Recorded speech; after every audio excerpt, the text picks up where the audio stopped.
دەبەیەکی بەتاڵ دەگرێت بەدەستیەوە کە لە شوێنی تایبەتی خۆی دایناوە و دەست دەکات بە ئاودانی دار و گوڵەکانی دەوروبەر و سەرگۆڕەکانی دایک و باوشی، دەست دەکات بە خواردنی خەرمانە پڕبەرەکەتەکەی گیرفانی.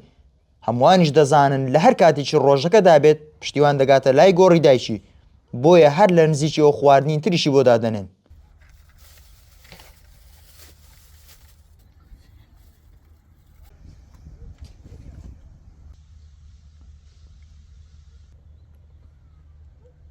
پاش پشوویەکی باش دەبەیەکی بەتاڵ دەگرێت بەدەستیەوە کە لە شوێنی تایبەتی خۆی دایناوە و دەست دەکات بە ئاودانی دار و گوڵەکانی دەوروبەر و سەرگۆڕەکانی دایک و باوشی. لەوە دەچێت لە دوای مەرگی دایک و باوکی ئیتر ئەو شتێکی نەمابێت تا لە دەستی بدات، هەر بۆیە تەنانەت شوێنی گۆڕەکەی خۆشی لە تەنیشت گۆڕەکەی باوکیەوە دەستنیشان کردو و دەڵێت لەوێ بمنێژن. لەوێ جێەکە نیشانە کردووە؟ کامە جێیتووە؟ ئەوە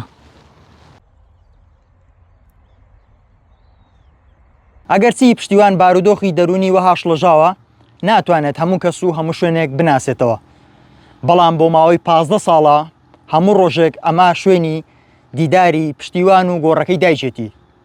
ئەگەر لەبەر هەر بارودۆخێک ڕێگەی پێ نەدرێت بە ڕۆژ سەردانی گۆڕەکەی دایکی بکات، ئەوە دەست دەکات بە گریان و ناچاریان دەکات شەوان خۆیان بهێنن بۆ ئەم شوێنە.